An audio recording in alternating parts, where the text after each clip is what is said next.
ছাত্র আন্দোলনের সাথে আমরা বিউবিটি প্রথম থেকেই যুক্ত ছিলাম। আমাদের বিউবিটির দুইজন ভাই বৈষম্য বিরোধী ছাত্র আন্দোলনে শহীদ হয়েছেন। আমরা বৈষম্য বিরোধী ছাত্র আন্দোলনের ছাত্রদের পক্ষ থেকে আমাদেরকে সর্বোত্তক সাহায্য করার জন্য বাংলাদেশের সকল ডাক্তারবৃন্দকে ধন্যবাদ জানাচ্ছি। আমরা যেহেতু মিরপুরে অবস্থান করছি, আমাদের মিরপুর 10 এবং তার সংলগ্ন যতগুলি হাসপাতাল আছে, আমরা প্রত্যেকটা হাসপাতালে ধন্যবাদ জ্ঞাপন করে তাদেরকে শুভেচ্ছা জানিয়ে এসেছি আমাদের পাশে থাকার জন্য। তারই প্রেক্ষিতে বলতে চাই, আমাদের কোনো ছাত্র ভাই কোনো ডাক্তারদের সাথে খারাপ ব্যবহার করেছে এটা আমরা বিশ্বাস করি না, এবং আমরা ডাক্তারদের উপর যে হামলা হয়েছে বা তাদেরকে যে হেনস্থা করা হয়েছে এটার তীব্র নিন্দা জানাই। আমাদের আজকের এই প্রেস বিজ্ঞপ্তিটা বিষয় হচ্ছে ঢাকা মেডিকেল কলেজে চিকিৎসা অবহেলার শিকার হয়ে আহসানুল ইসলাম দীপ্তর মৃত্যু। সাম্প্রতিক বৈষম্য বিরোধী ছাত্র আন্দোলনে আমাদের শিক্ষার্থীরা যখন বিভিন্ন জায়গায় আহত হয়, তখন এই ডাক্তার ভাইরাই আমাদের পাশে এসে দাঁড়িয়েছেন। তারা শুধু আমাদের ভাই না, তারা আমাদের সহযোদ্ধাও। তাদের সাহায্য সহযোগিতা ছাড়া আমরা এত বড় স্বাধীনতা অর্জন করতে পারতাম না। যদি আমার নিজের কথাই বলি, আমি নিজেও গুলিবিদ্ধ হয়েছিলাম এবং তাদের থেকেই সেবা নিয়ে আজকে আমি সুস্থ হয়েছি। 31শে আগস্ট শনিবার ঢাকা মেডিকেল কলেজ হাসপাতালে দায়িত্বরত ডাক্তারদের উপর হামলার ঘটনায় আমরা বিউবিটি শিক্ষার্থীর পক্ষ থেকে নিন্দা ও প্রতিবাদ জানাচ্ছি। ঘটনার সুষ্ঠু তদন্ত সাপেক্ষে দোষীদের চিহ্নিত করে অতি দ্রুত পদক্ষেপ নেওয়ার জন্য সংশ্লিষ্ট সকলকে অনুরোধ জানাচ্ছি। আমার পাশে যে বসে আছে শরীফ, ও দীপ্তর শুধু ক্লাসমেট না, বন্ধু, রুমমেট এবং একই সাথে রান্না করে খাওয়া ছেলে। আমার মনে হয় হাসপাতালে যে ঘটনাগুলি ঘটেছে ওখানে যেহেতু ও ছিল, ওর থেকে বাকি বিষয়টা আমরা শুনলে বেশি ভালো হবে।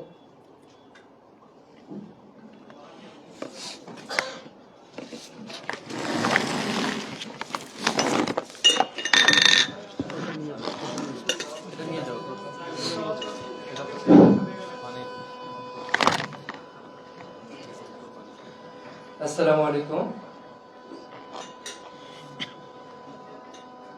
আমি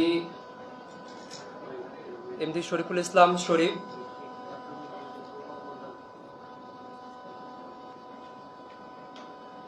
31শে অগস্ট সকালে যে মৃত্যুবরণ করেছে সে আমার ক্লাসমেট, সে আমার রুমমেট। আমরা একসাথে থাকি, একই প্লেটে ভাত খেয়েছি। অনেক দুঃখের সহিত বলতে হচ্ছে যে আজকে সে আমাদের মাঝে নেই, বেঁচে নেই। যদি একটু সুচিকিৎসা সে পেত, হায়াত মালিকের মালিক আল্লাহ, কে কখন মারা যাবে সেটা উপরওয়ালা জানে। কিন্তু যদি তাকে সুচিকিৎসা দেওয়া হতো, হয়তোবা সে আমাদের মাঝে বেঁচে থাকতেও পারত। আমি ঘটনাটা শুরু থেকে বলার চেষ্টা করছি।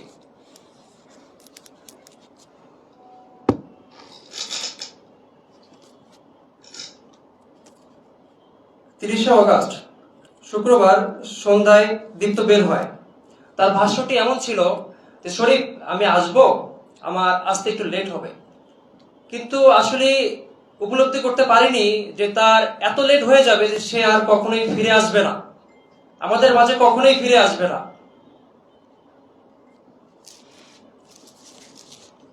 যখন সে বাইরে যায়, তার উদ্দেশ্য ছিল যে তার একটি ফ্রেন্ড সে আসলে দেশের বাইরে চলে যাবে, সেই উদ্দেশ্যে সে রওনা দেয়। এরপর সারা রাত দীপ্তর সাথে কথা হয়নি। পরবর্তীতে পরের দিন একটি গ্রুপে সকালে বিসিএস কোচিং ব্যাংক গ্রুপে আনুমানিক 2 ঘটিকার সময় একটি পোস্ট দেখি। পোস্টে এমন একটি লেখা যে একটি রোগী, অজ্ঞাতনামা একটি রোগী, সে ঢাকা মেডিকেল কলেজের আইসিইউতে ভর্তিরত রয়েছে। আমরা সেটি খবর পাওয়ার পর তার উদ্দেশ্যে রওনা দেই, ঢাকা মেডিকেলের উদ্দেশ্যে রওনা দেই। আমরা আসলে মেট্রো রেলে করে রওনা দিই, আমরা শাহবাগে নামার পর যে পোস্টটি আমরা দেখে যে শনাক্ত করতে পেরেছিলাম যে এটা আসলে আমাদের দীপ্ত, আমরা ওনাকে ফোন দিয়ে বলি যে আমরা তো শাহবাগে নেমেছি, এখন আমরা কোথায় যাব? তিনি বলে যে মর্গে আসেন।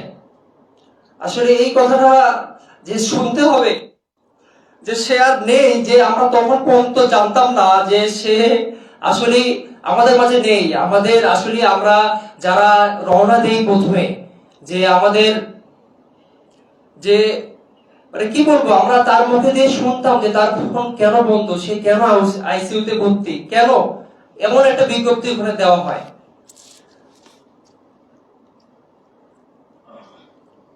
মর্গে আনুমানিক 3টা নাগাদ যখন পৌঁছানো হলো, দেখলাম ইতিমধ্যে সেখানে দীপ্তর অন্যান্য বন্ধু বান্ধবরা আসতে থাকে। দেখতে পারি দীপ্তের লাশ মর্গে যখন গেটটা খুলে দেওয়া হয়, দেখি দীপ্তের লাশটি, মৃতর দেহটি ফ্লোরে পড়ে আছে, রক্ত মাখা, সাইডে অনেক রক্ত সেখানে পড়ে আছে। সে বিছানার মধ্যে দীপ্তের লাশ পড়েছিল, বিছানায় উদ্ধারকারী এক ব্যক্তি। কিছুক্ষণ আমরা উদ্বিগ্ন অবস্থায় এদিক সেদিক যাওয়ার পরেও আমরা কোনো ডিসিশন নিতে পারছিলাম না। আনুমানিক বিকাল 4টায় সেই শুভাকাঙ্ক্ষী জানায় সে খুব কষ্ট পেয়ে দীপ্ত মারা গেছে। দীপ্তর মানিব্যাগ, ফোন, বাইকের কাগজপত্র ঘটনাস্থল থেকে ছিনতাই হয়ে যায়। প্রত্যক্ষদর্শীর ভাষ্য মতে ওয়ার্ড বয় এসে পাল চেক করে তার যে প্রাথমিক চিকিৎসাগুলো দরকার ছিল, একজন ওয়ার্ড বয় কিভাবে পাল চেক করে বলতে পারে যে তার কোনো ট্রিটমেন্ট লাগবে না? যারা আমার দীপ্তকে নিয়ে এসেছিল তাদের ভাষ্য মতে, তাদের বিবৃতি অনুযায়ী,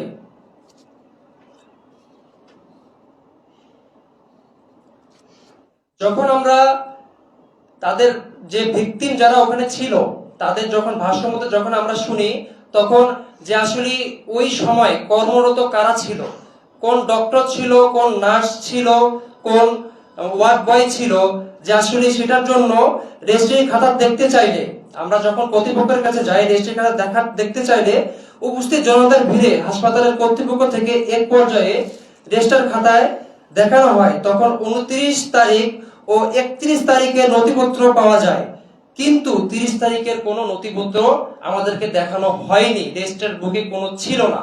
নথিপত্র বলতে কি একটু ক্লিয়ার করে দাও।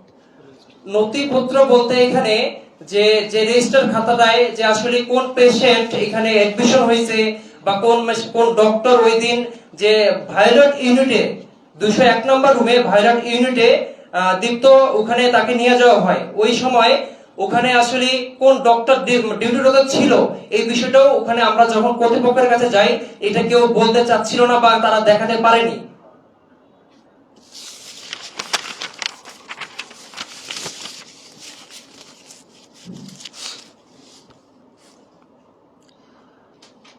আনুমানিক বিকাল 5টায় ডিএমসি মহাপরিচালক এই রুমে আলোচনা করা হয় যে কেন দীপ্তের সুচিকিৎসা দেওয়া হয়নি। 5টার পরবর্তী সময়ে বিশ্ববিদ্যালয়ের প্রভিসি ও সিভিল ডিপার্টমেন্টের চেয়ারম্যান এর উপস্থিতিতে সকল শিক্ষার্থীরা হাসপাতাল কর্তৃপক্ষের সাথে আলোচনায় বসে। এই আলোচনায় তৎক্ষণাৎ সকল পক্ষের অংশগ্রহণে একটি তদন্ত কমিটি গঠন করা হয়। উক্ত সভায় ডিউটি ডক্টর সকল শিক্ষার্থীদেরকে ইন্ডিকেট করে সন্ত্রাসী বলে আখ্যা দেওয়া হয়। সাময়িক কিছুক্ষণের জন্য উত্তপ্ত বাক বিনিময় হয়।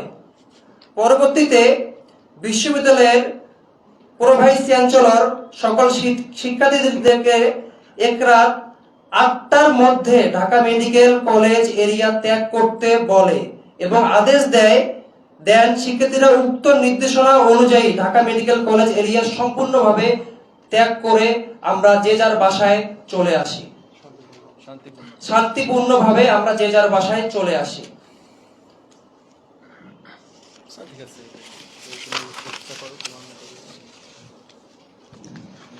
আমার একটাই কথা থাকবে যে আজকে আমার ফ্রেন্ড, আমার সে রুমমেট, সে মারা গেছে। কেন মারা গেছে? সে একটা অজ্ঞত একটি যদি এক্সিডেন্ট করে একটি রোগী যদি আসে মেডিকেলে, তার কি সে কি চিকিৎসা পাওয়ার যোগ্য নয়? অবশ্যই সে চিকিৎসা পাওয়ার যোগ্য। যারা যে ভিকটিমরা ওখানে ছিল তারা নিজে তার রেসপন্সিবিলিটি নিতে চাচ্ছিল যে আপনারা যা করা দরকার তাই করেন। আমার ফ্রেন্ড কেন 7 থেকে 8 ঘন্টা তাকে চিকিৎসা দেওয়া হয়নি? তাকে কেন বলা হয়েছে যে সকালে ওয়েট করেন? যারা ওকে রিসিভ করে নিয়ে যায় তাদেরকে এক জায়গা থেকে অন্য জায়গায়, ডক্টরকে গেলে ডক্টর নার্স নাই, ডক্টর নাই, একজন ফ্লোর বয় এসে, ওয়ার্ড বয় এসে তাকে ট্রিটমেন্ট দেয়। আসলে এর শেষ কোথায়? ঢাকা মেডিকেল কলেজ একটি আস্থার জায়গা, এটাকে আসলে ধরে রাখতে হবে। আমি কোনো ইন্ডিকেট করে কোনো ডক্টরকে এই কথা বলতেছি না, ডক্টররা মানুষের সেবায় নিয়োজিত, কিন্তু এখানে কিছু সংস্কার হওয়া দরকার, এই সিস্টেমের পরিবর্তন হওয়া দরকার। আজকে আমার ফ্রেন্ড মারা গেছে, কালকে আপনার ভাই মারা যাবে। আসলে এটা একটা সুষ্ঠু তদন্ত অনুযায়ী আমার ফ্রেন্ড যে বিনা চিকিৎসায় মারা গেছে, আমি এটার বিচার চাই। জি, আপনাদের প্রশ্ন পর্ব নেওয়া হবে, একটু শেষ করি আমরা। হ্যাঁ, আমাদের কিছু দাবি আছে, এরপরে আমরা প্রশ্নগুলি নেই। জি জি জি জি জি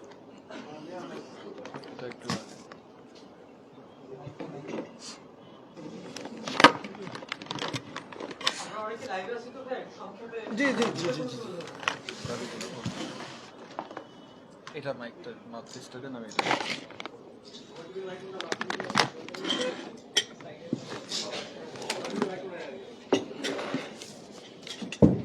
সালাম দাও। বিসমিল্লাহ। আসসালামু আলাইকুম, বিসমিল্লাহির রহমানির রহিম। উপস্থিত সকল গণমাধ্যম কর্মীর মাধ্যমে আমি দেশবাসী এবং সকলের কাছে জানাতে চাই, আমার নাম হচ্ছে আবু হাসনাত, আমি শিক্ষার্থী বিইউবিটি। আমাদের দাবি নাম্বার 1, আমার ভাই বন্ধু চিকিৎসাজনিত ব্যর্থতায় মারা গেছে, এর বিচার চাই এবং ঢাকা মেডিকেল কলেজের 30 তারিখের রেজিস্টার খাতার পেজ ছেঁড়া কেন তা আমরা জানতে চাই। 2, ডাক্তারদের হামলায় জড়িত অভিযুক্তদের সুষ্ঠু তদন্ত সাপেক্ষে বিচার হোক। আই রিপিট, ডাক্তারদের হামলায় জড়িত অভিযুক্তদের সুষ্ঠু তদন্ত সাপেক্ষে বিচার হোক। 3, তদন্ত কমিটি গঠন করা হলেও কোনো তদন্তের রিপোর্ট ব্যতীত কেন মামলার রুজু করা হলো? এজাহারে যে শিক্ষকের নাম উল্লেখ করা হয়েছে, এই নামে কোনো শিক্ষক বিইউবিটিতে নেই। অধিকন্তু উক্ত কথিত এই 3 জন শিক্ষার্থীর নামেও অত্র বিশ্ববিদ্যালয়ে কোনো শিক্ষার্থীকে আমরা খুঁজে পাইনি। উল্লেখ্য যে ওই দিন 31শে আগস্ট 2024 আলোচনায় সিদ্ধান্ত হয়েছিল যে তদন্তের পর দোষী ব্যক্তিদের বিরুদ্ধে ব্যবস্থা গ্রহণ করা হবে, কিন্তু তদন্ত রিপোর্ট ব্যতীত রুজুকৃত বিইউবিটির নাম করে যে মিথ্যা মামলা দেয়া হয়েছে তা অনতিবিলম্বে প্রত্যাহার করতে হবে। উল্লেখ্য যে বিইউবিটির নাম দিয়ে যে 4 জনের মামলা করা হয়েছে তারা কেউই বিইউবিটির সাথে কোনোভাবে সম্পৃক্ত না। 4, কোনো ধরনের কোনো রিপোর্ট ছাড়াই সকল মিডিয়ায় বিইউবিটির নাম প্রচার করে বিইউবিটির সুনাম ক্ষুণ্ণ করা হয়েছে। আমরা এর সুষ্ঠু বিচার চাই। এই 4টি দাবি আমাদের। ধন্যবাদ। জি, আপনারা প্রশ্ন করতে পারেন।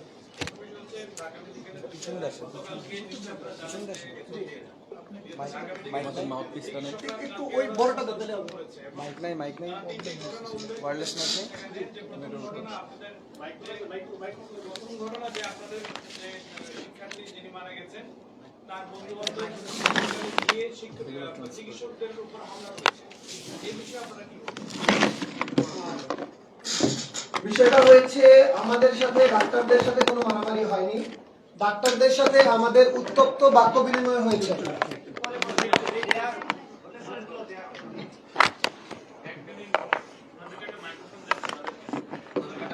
এটা জি বিষয় হাজার ভাই, বিষয় হচ্ছে আমাদের সাথে ডাক্তারদের সাথে কোনো মারামারি হয়নি বা কোনো হাতাহাতির ঘটনাও ঘটেনি। আমরা আমাদের শিক্ষার্থী ভাইয়েরা এবং আমাদের যে দীপ্তর বন্ধু বান্ধব ও আত্মীয় স্বজন যারা হাসপাতালে ছিল, তারা নিজের পরিবারের একজন হারানোর কারণে শোকাহত ছিল। এবং যখন এই মানে হাসপাতাল কর্তৃপক্ষ যখন আমাদেরকে সন্ত্রাসী বলে আখ্যায়িত করে, তখন কনফারেন্স রুমের মধ্যে আমাদের উত্তপ্ত বাক্য বিনিময় হয়, কিন্তু কোনো হাতাহাতি বা হামলার কোনো ঘটনা ঘটেনি। উপরোক্ত বিষয়টা আমরা এভাবে বলতে পারি, ওখানে উপস্থিত যে সাধারণ রোগীর আত্মীয় স্বজনরা ছিল ওইখানে, তারা যখন ডাক্তারদের উপরে এই সুযোগে হামলা করার জন্য আসে, আমাদের সাধারণ শিক্ষার্থীরা ডাক্তারদেরকে সেভ করার জন্য এগিয়ে যায়। আমি পূর্বে জানিয়েছি আপনাদেরকে যে আমাদের বিউবিটি বৈষম্য বিরোধী ছাত্র আন্দোলনে সক্রিয়ভাবে অংশগ্রহণ করেছে এবং আমরা দৃঢ়কণ্ঠে বলতে পারি যে মিরপুর সবার প্রথম আমরাই দখল করেছিলাম। সেই ক্ষেত্রে আমাদের ভাইয়েরা বা আমাদের সাথে যারা ছিল তারা কোনোভাবেই উক্ত হামলার সাথে যুক্ত নয়। আচ্ছা, আমরা শুনেছিলাম যে আপনাদের ঢাকা মেডিকেল কলেজের যে বোর্ডের ডিরেক্টর রয়েছে তাদের সাথে আপনারা বসেছিলেন এই মৃত্যুর পরে, একটা ওখানে আলোচনা হয়েছিল, সেটা নিয়ে একটু ব্রিফলি বলবেন কিনা, কিন্তু আসলে ওখানে আলোচনাটা করে কি সুরাহা হয়েছিল বা কি কি সিদ্ধান্ত এসেছিল? আচ্ছা, বিষয়টা হচ্ছে এটা শরীফ দিক, শরীফ বলো বলো এটা। কোশ্চেনটা আরেকবার বলেন। এই ঘটনার পরে আর হাতিয়া না। কলেজের ডিরেক্টরের সাথে আপনারা একটা মিটিং এ বসেছিলেন, একটা আলোচনায় বসেছিলেন। তাহলে এটা হাসনাত বলুক, হাসনাত ওখানে ডিরেক্টলি শুরু থেকে ও ছিল বলুক। আচ্ছা বলুন, দুজনের কাছ থেকেই শুনেন, আপনারা ক্রস চেক করেন। অরিজিনালি একটু আমরা জানতে চাচ্ছি। এবং আপনারা ঢাকা মেডিকেল কলেজের যে গ্রাউন্ডটা, এটা আচ্ছা শরীফ শেষ করে ওনার কাছে আসি। স্যার এতবার মাইক চেঞ্জ না ও আচ্ছা আচ্ছা, তাহলে বলো তুমি, বলো শরীফ বলো। বলো তুমি। স্যার, যখন আমরা কনফারেন্স হলে ছিলাম, যখন আমরা ডাইরেক্টর স্যার যখন ওখানে ছিল, যে আসলে ওখানে আমরা একটু বিচারের দাবিতে যে আসলে কেন এমন হলো, অ্যাটলাস একটি তদন্ত কমিটি গঠন করা হয় সেই উদ্দেশ্যে যে আসলে বিচারটা কিভাবে চলমান হবে বা আসলে আমরা বিচারটা পাবো কিনা, এটা তদন্ত কমিটি গঠন করার উদ্দেশ্যে ওখানে কনফারেন্স হলে ওখানে আমরা সমবেত হয়েছিলাম। তারপরে কি আলোচনা হলো? তারপর আলোচনা যে আসলে ওখানে মানে এমন মানে সবাই সম্মতি দেয় যে একটি তদন্ত কমিটি গঠন করে সুষ্ঠুভাবে এটা তদন্ত করে একটি বিচারের আয়ত্তে আনা হবে। কিন্তু সেই তদন্তর রিপোর্ট প্রকাশ হওয়ার আগেই কেন বিউবিটির নামে মিথ্যা মামলা দেওয়া হলো এবং বিউবিটির অজ্ঞাতনামা 40 থেকে 50 জন ছাত্রকে যে ব্লেম দেওয়া হলো, এটা কেন হলো এটা আমরা জানতে চাচ্ছি। আর আমাদের যে তখন যে কনফারেন্স হয়েছিল, সেই কনফারেন্সে মূলত ঢাকা মেডিকেলের যিনি মহাপরিচালক ছিলেন উনি ছিলেন, আমাদের প্রভিসি স্যার ছিলেন, আমাদের টেক্সটাইল ডিপার্টমেন্টের চেয়ারম্যান স্যার ছিলেন, তারা বসে সিভিল ডিপার্টমেন্টের চেয়ারম্যান স্যার ছিলেন, স্যাররা একসাথে বসে, আমাদের সাধারণ ছাত্ররা ছিল, দীপ্তর আত্মীয় স্বজন ছিল এবং ডাক্তাররাও ছিল। সো সেখানে যে কনফারেন্সটা হয়, কনফারেন্সটার মূল বিষয় ছিল দুইটা। একটা ছিল যে দীপ্তর আমরা হত্যাকাণ্ড বলবো, কারণ এখানে আমরা সুষ্ঠু চিকিৎসা পাইনি। সো দীপ্ত হত্যাকাণ্ডের সাথে কারা জড়িত বা কেন সে সুষ্ঠু চিকিৎসা পায়নি, এটার জন্য একটা তদন্ত কমিটি গঠন করা হয়েছে এবং উক্ত তদন্ত কমিটি এটাও তদন্ত করবে যে ডাক্তারদের উপরে যে হেনস্থা হয়েছে সেখানে মূলত কারা জড়িত ছিল। আমরা যে ভিডিও ফুটেজগুলি দেখেছি সেখানে যতগুলি মানুষ দেখা গেছে, আমি শিক্ষার্থীর কথা উল্লেখ করব না, কারো গলায় কোনো আইডি কার্ড ছিল না। সো সেখানে কিভাবে শুধুমাত্র বিউবিটির নাম উল্লেখ করা হলো? এবং আপনারা ওই গ্রাউন্ডটা কখন পরিত্যাগ করেন এবং এটার ফাইনালি আপনারা যে মিটিংটা করছেন এটার ফাইনাল ডিসিশনটা কি? এটা আমরা লিখে দিয়েছি। জি, আমরা আমাদের ইসের একদম লাস্ট লাইনে ছিল যে আমাদের প্রভিসি স্যার যখন আমাদেরকে আদেশ করেন যে আমরা যেন এখান থেকে চলে আসি, সবচেয়ে বড় বিষয় হচ্ছে যে যখন আমরা মিটিং করছিলাম কনফারেন্স হলে, তখনই দীপ্তর পরিবার দীপ্তর লাশটি গ্রহণ করেন, যার মানে আমাদের কনফারেন্স শেষ হওয়ার আগেই দীপ্তর লাশটি হাসপাতাল ত্যাগ করে এবং আমরা আনুমানিক রাত 8টার দিকে আমাদের সকল শিক্ষার্থী শান্তিপূর্ণভাবে ঢাকা মেডিকেল হাসপাতাল ত্যাগ করে। জি আমার কয়েকটা প্রশ্ন আছে। জি জি বলেন। প্রথম প্রশ্নটি হলো যে আপনারা বলছেন যে 30 আগস্ট দীপ্ত বের হয়ে যায় এবং আপনারা পরের দিন দুপুর 2টায় কোন একটা গ্রুপে, ফেসবুক গ্রুপে দেখতে পাচ্ছেন যে তিনি আইসিইউতে আছেন। জি জি হ্যাঁ, তিনি যখন আইসিইউতেই আছেন, আপনারা আবার আরেকটি লাইনে লিখছেন যে সেখানে একজন ওয়ার্ড বয় তাকে তার পালস চেক করে এবং টাকার বিনিময়ে অক্সিজেন দিতে চাইছে। তাহলে আইসিইউতে যখন নেওয়াই হয়েছে তখন আবার ওয়ার্ড বয় তাহলে টাকার বিনিময়ে অক্সিজেন কিভাবে দিতে চাইলো? প্রশ্ন এক। আমি এটার উত্তর দিয়ে নেই, উত্তর একটা একটা করে দেই।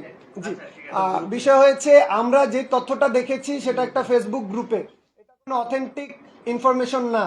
আমরা গিয়ে তার লাশটা মর্গে পাই এবং প্রত্যক্ষদর্শীরা বলেছেন তাকে জরুরি বিভাগেই ফেলে রাখা হয়েছিল এবং আমাদের কাছে যে ভিডিও ফুটেজ আছে সেখানে দেখা যাচ্ছে যে দীপ্ত এভাবে মাছ যেমন লাফায়, দীপ্ত এভাবে লাফাচ্ছে, কিন্তু তাকে কোনো অক্সিজেন বা কোনো সাহায্য সহযোগিতা করা হয়নি। কে বা মানে কোনো একজন ব্যক্তি ওই গ্রুপে পোস্ট করার কারণে আমরা দেখতে পেয়েছি যে হ্যাঁ আমরা এই ছাত্রটাকে চিনি, সে আমাদের ভাই, কিন্তু আমরা আসলে অথেন্টিক কোনো নিউজে জানি না যে সে আইসিইউতে ছিল না কোথায় ছিল, আমরা যাওয়ার পরে জানতে পেরেছি। আচ্ছা, আরেকটা বিষয়, জি। আপনারা বলছেন যে 30 তারিখে কোনো নথিপত্র পাওয়া যায়নি। জি হ্যাঁ, কিন্তু বাংলাদেশ মেডিকেল কমিউনিটি নামে একটি গ্রুপ থেকে বলা হচ্ছে তাকে রাতে 12টার সময় অজ্ঞাতনামা কিছু ব্যক্তি হাসপাতালে ভর্তি করে। যদি রাতে 12টাই হয়ে যায় তাহলে আপনারা 30 তারিখে নথিপত্র কেন চাচ্ছেন? আপনারা তো 31 তারিখে নথিপত্র দেখতে পারেন। বিষয় হচ্ছে 30 তারিখ হোক আর 31 তারিখ হোক, আমাদের দরকার ছিল যে ওকে রাত 10টা বাজে ঢাকা মেডিকেলে নেওয়া হয়। ভাই আমি আপনার কোশ্চেনের অ্যান্সারটা দিচ্ছি। ওকে রাত 10টা বাজে ঢাকা মেডিকেলে নেওয়া হয় এবং সে পরবর্তী দিন ভোর 6টা বাজে মারা যায়। আমরা নথিপত্র বলতে শুধু ওকে কে অ্যাডমিট করলো সেটা জানতে চাচ্ছি না, আমরা নথিপত্র বলতে জানতে চাচ্ছিলাম তখন ওয়ার্ডে কে ছিল, যেহেতু ওয়ার্ড বয়ের গাফলতি আমরা দেখতে পাচ্ছি, যেহেতু ইন্টার্ন ডাক্তার হোক বা ডাক্তার হোক কেউ থাকার কথা তারা ছিল না, এই জন্য আমরা 30 তারিখ সহ জানতে চাচ্ছি। সবচেয়ে বড় বিষয় হচ্ছে 30 তারিখের পেজটা ছিঁড়লো কে, আমাদের প্রশ্ন এটা, কেন ছিঁড়া হলো? আচ্ছা, রাতে 10টা আপনারা কনফার্ম হচ্ছেন কিভাবে? যে প্রত্যক্ষদর্শী নিয়ে গিয়েছেন উনি জানিয়েছেন যে আমরা মূলত ওর দুর্ঘটনাটা ঘটে প্রত্যক্ষদর্শী ভারসাম্যত রাত 8টায়। 30 তারিখে গিয়েছে, সরি ভাই জি আমি আপনার উত্তরটা দেই। উনি প্রত্যক্ষদর্শীর ভাষ্যমতে ঘটনাটা ঘটে রাত 8টায় এবং তাকে এমার্জেন্সি কুর্মিটোলা হাসপাতালে নিয়ে যাওয়া হয়। কুর্মিটোলা হাসপাতালে না রেখে তারা রেফার করে দেয় হচ্ছে ঢাকা মেডিকেলে। তো ঢাকা মেডিকেলে যখন নিয়ে যাওয়া হয় তখন রাত 10টা বাজে।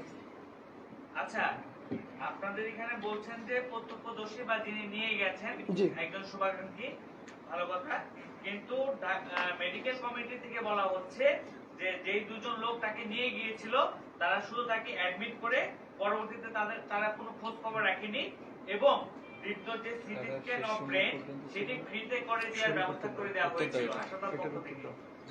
আর আরেকটি প্রশ্ন, আপনারা বলছেন যে বিওবিটি স্টুডেন্ট বা আপনাদের স্টুডেন্টদের পক্ষ থেকে ডাক্তারদের উপরে কোন রকম নির্যাতন বা হামলা হয়নি, তারপরও দেখা যাচ্ছে যে নিউরো সার্জারি বিভাগে 3জন ডাক্তার, ডাক্তার জোবাই, ডাক্তার ইমরান এবং ডাক্তার মাশরাফি, তারা গুরুতরভাবে আহত হয়েছে। তাদেরকে আহত কে করলেন এবং সেটি ওটি থেকে বের করে নিয়ে? এটার সাথে আমাদের কোনো সংশ্লিষ্টতা নাই। এই যে সেকেন্ড কোশ্চেনের উত্তরটা হচ্ছে এটা, বিউবিটির সকল স্টুডেন্টরা যারা ওখানে উপস্থিত ছিলেন তারা সবাই ওখানে এটা স্বীকার করছে যে আমরা কারো গায়ে কোনো হাত দেই নাই। এবং যখন এটা এবং ফুটেজ যেটা আসছে সেই ফুটেজে আপনি লক্ষ্য করবেন যে এই ফুটেজের মধ্যে যাদের তারা মার্ক করছে, ইভেন ওকেও কিন্তু ফেসবুকে একটা বুলিং করা হয়েছে এর মাধ্যমে, ও কিন্তু ও ঠেকাইতে গেছে কিন্তু কারো গায়ে হাত দেয় না, এটা তার স্বীকারোক্তি। এখন তারপরেও যদি আপনারা তদন্ত সাপেক্ষে কোনো কিছু করেন এবং সেটা বের করতে চান যে ও এর মধ্যে ইনভলভ ছিল কিনা, সেটাও করতে পারেন, কারণ অভিযোগ তো তারা ফেসবুকে করছে। মেডিকেল ফেসবুকই তো এখন সব এভিডেন্সের জায়গা। আমি আরেকটু বলি, আমরা সারাদিন কালকে মেডিকেলে ছিলাম এবং মেডিকেল স্টাফদের পক্ষ থেকে বলা হয়েছে কেউ গলায় আইডি কার্ড পরা ছিল না, তারা আইডি কার্ডের ফিতাটা হাতে পেঁচায় নিয়ে আইডি কার্ডের যে মূল এই কার্ডটা কবের ঘটনা বলছেন? গতকাল তারা বলছিল, অভিযোগ করছিল যে যখন দীপ্তর মৃত্যু নিয়ে স্টুডেন্টরা যায় তখন তারা আইডি কার্ডের ফিতাটা হাতে পেঁচায় নিয়ে আইডি কার্ডটা হাতের মধ্যে মুঠ করে রেখেছিল, এই কথাটা তারা অভিযোগ করেছে। ভাই আমরা আগে বলেছি আবারও বলছি, আমরা আমাদের দাবির মধ্যে উল্লেখ করেছি যে ডাক্তারদের উপর হামলায় জড়িত অভিযুক্তদের সুষ্ঠু তদন্ত সাপেক্ষে বিচার হোক। আমরা যেহেতু এনশিওর করছি সেখানে আমাদের বিউবিটির কোনো ছাত্র ছিল না, আপনারা প্রমাণ করেন যে বিউবিটি ছিল, তারপরে আপনারা এলিগেশন দেন। আপনারা তদন্ত রিপোর্ট বের হওয়ার আগে বিউবিটির নামে কেন এলিগেশন দিলেন? আমাদের বিউবিটির ছাত্ররা যে ডিফেন্ড করতে গিয়েছিল সেটার প্রমাণ আমাদের কাছে আছে। আপনারা যেহেতু এলিগেশন দিচ্ছেন, এলিগেশনের প্রুফ দেন আমাদেরকে। আইসিইউতে সিসিটিভি আছে আমরা জানি, এবং লবিতেও, হাসপাতালের লবিতে সিসিটিভি আছে জানি। তাহলে আপনারা সেগুলি বের করেন, বের করে দোষীদের সাব্যস্ত করেন। আমরা তো বিচার চাচ্ছি ভাই। কিন্তু আইসিইউ বা আপনারা যে সিসিটিভি বলছেন জি। সেগুলো ভাঙা, তারা বলছে এগুলো ভেঙে ফেলা না, হয়েছে। ভেঙে গেলে স্টোরেজ থাকে। একটা সিসিটিভি ভেঙে ফেলা হলে তার স্টোরেজ থাকে। আপনারা তদন্ত করেন। ভাই বলছে তারা প্রথমেই ভেঙে ফেলেছে, তারা বলছে প্রথমেই ভেঙে ফেলা হয়েছে। ওইটা তো বললাম যে এরা আমাদের কোনো শিক্ষার্থীরা এর মধ্যে ইনভলভই না, ওটা প্রমাণ হোক। ফুটেজ আছে, ফুটেজ আছে। জি জি বলেন বলেন, আপনি বলেন ভাইয়া। ভাইয়া আপনার একটু আগের প্রশ্ন সেটা হলো যে আপনি প্রশ্ন করলেন যেটা যে কমিউনিটি তারা হচ্ছে ঢাকা মেডিকেল কমিউনিটি ওরা দাবি করেছে, মেডিকেল কমিউনিটি। তো মেডিকেল কমিউনিটি তারা গতদিন থেকেই যে দাবিগুলো করতেছে সেইগুলোর বিরুদ্ধে তারা যে কোনো প্রমাণ ছাড়া আছে, এইটার বিরুদ্ধে কিন্তু আমাদের প্রেস ব্রিফিং আছে। হ্যাঁ, তো এই জন্য দেখা যাচ্ছে তারা যে দাবিগুলো করতেছে, আমরা যে দাবিগুলো করতেছি, এইগুলো এখন আপনারা মিডিয়া আছেন এবং যে তদন্ত কমিটি গঠন করা হয়েছে সেই তাদেরই কাজ হবে এগুলো সঠিকভাবে বের করে। আমাদের বিষয়টা আমরা আবার ক্লিয়ার করি। আমাদের এই প্রেস ব্রিফিং এর মেইন কারণটা হচ্ছে আমাদের বিইউবিটির ছাত্রদের নামে মামলাটা হয়েছে। আমরা এর সাথে যদি জড়িত থাকি তাহলে আপনারা প্রমাণ বের করেন, তারপরে এলিগেশন দেন। প্রমাণ বের হওয়ার আগে কিভাবে আপনারা নাম ধরে আমাদেরকে এলিগেশন দিচ্ছেন, এটা হচ্ছে আমাদের প্রথম কথা। এবং সেকেন্ড কথাটা আমি বলি, সেকেন্ড কথাটা হচ্ছে যে এটা আপনারা আমাদের, জি জি না সরি, সেকেন্ড যে পয়েন্টটা আমরা কথা বলতে চাচ্ছি, আমাদের দাবির যে সেকেন্ড পয়েন্টটা ছিল শিক্ষার্থীদের দাবি। দেখেন, ডাক্তারদের হামলায় জড়িত অভিযুক্তদের সুষ্ঠু তদন্ত সাপেক্ষে বিচার হোক। তাহলে আপনি বলেন, যারা ডাক্তারদের উপরে হামলা করছে আমরা তো তার সেই সুষ্ঠু তদন্তটা চাই, এবং এটা বিচার হোক। সেখানে যদি আমাদেরও ইনভলভমেন্ট থাকে সেটা আপনারা দেখবেন। এবং আমরা কোনো মিথ্যার সাথে থাকতে চাই না, আমরা চাই সত্যটা প্রকাশ হোক। আমরা তো আসানকে আর ফিরে পাবো না, আমরা পাবো। আমরা যতই মানববন্ধন করি আর যেটাই আমরা করি না কেন, কিন্তু সেটাই আর কি, যে আপনারা দোয়া করবেন তার জন্য। আর আমরা আরেকটা কোশ্চেন নিব। আমাদের নিচে বাংলাদেশ সেনাবাহিনীর একটা টিম আসছে, আমাদের সাথে কথা বলবে। উনার একটা কোশ্চেন নেই, আপনার অনেকগুলি নিয়েছি। লাস্ট কোশ্চেন ভাই। আমি জানি যে বিউবিটির এই গত মানে যখন বৈষম্য বিরোধী যে আন্দোলন শুরু হয়, বিউবিটির অবদান মিরপুর যে 10 নম্বর গোলচত্বরে, এইটা হচ্ছে বিউবিটি থেকেই শুরু হয়। জি জি। এই নির্যাতনের শিকারও বিউবিটি হয়। জি। তো বিউবিটি স্টুডেন্টদের উপরে এই ক্যাম্পাস পর্যন্ত হামলা করা হয়। অবশ্যই আমরা দেখেছি, অবশ্যই এটা তো হয়েছে এইটা হচ্ছে 16 তারিখে দেখেছি বিউবিটির ছাত্রদের যারা আছে, ছাত্র শিক্ষক, এদের এই মিরপুরের আন্দোলনে সবচেয়ে বড় অবদান বিউবিটির। কিন্তু এটা মিডিয়ায় আসে নাই। আমি শেষ করছি। জি, জি, জি। তো সর্বশেষ যে ঘটনা নিয়ে আমরা এইখানে আপনারা আজকে আমাদেরকে ডাকছেন, আমি দেখেছি বা অনেকের কাছ থেকে শুনেছি আপনাদের মধ্য থেকে যে বর্তমান মুখপাত্র হিসেবে, সমন্বয়কারীদের মুখপাত্র হিসেবে সাজিদ আব্দুল্লাহ হয়তো আপনাদেরকে ডাইরেক্টলি বিউবিটির স্টুডেন্টদের বা প্রাইভেটের স্টুডেন্টদের সন্ত্রাসী বলে একটা আসে। এই না না, বিষয়টা একটু কারেকশন করে দেই। হাসনাত আব্দুল্লাহ শিক্ষার্থীদেরকে এভাবে সন্ত্রাসী বলেননি। আমরা এটা লাইভটা আরেকবার দেখব। জি আপনি বলেন। এখন আপনারা কি যারা সমন্বয়কারী আছে, যারা প্রধান সমন্বয়, আপনারা কি তাদের সাথে এই বিষয় নিয়ে আপনাদের জি, কথা হয়েছে? গতকাল রাতে আমি একটু ক্লিয়ার করি। গতকাল রাতে আমরা হাসনাত আব্দুল্লাহ ভাইয়ের সাথে 11টা 20 মিনিটে কথা বলেছি টিএসসিতে। আমরা সেখানে অনেকক্ষণ অপেক্ষা করেছিলাম। আমরা জানি গতকালকে শহীদ আশিক ভাইয়ের জানাজা ছিল। তো আশিক ভাইয়ের জানাজাটা কয়েকবার বিলম্বিত হয়ে রাত 10টার দিকে অনুষ্ঠিত হয়, এবং জানাজার পরে আমরা সমন্বয়ক আবু হাসনাত ভাইয়ের সাথে কথা বলি, এবং হাসনাত আব্দুল্লাহ ভাইয়ের সাথে কথা বলার পরে আমরা মানে আজকে যে আমরা প্রেস ব্রিফিংটা করব, এটা আসলে সমন্বয়কদের সাথে কথা বলেই আমরা নির্ধারণ করি। আপনারা কি পরবর্তীতে কোনো মামলা এরকম কোনো কিছু আপনাদের জি, দীপ্তর আমরা তদন্ত রিপোর্টটা পাবো। পাওয়ার পরে যদি মনে হয় যে হ্যাঁ ডাক্তারদের অবহেলা ছিল বা ওয়ার্ড বয়দের বা ওখানে সংশ্লিষ্ট কারো অবহেলা ছিল, তাহলে আমরা অবশ্যই মামলায় যাব। ধন্যবাদ। জি ধন্যবাদ সবাইকে।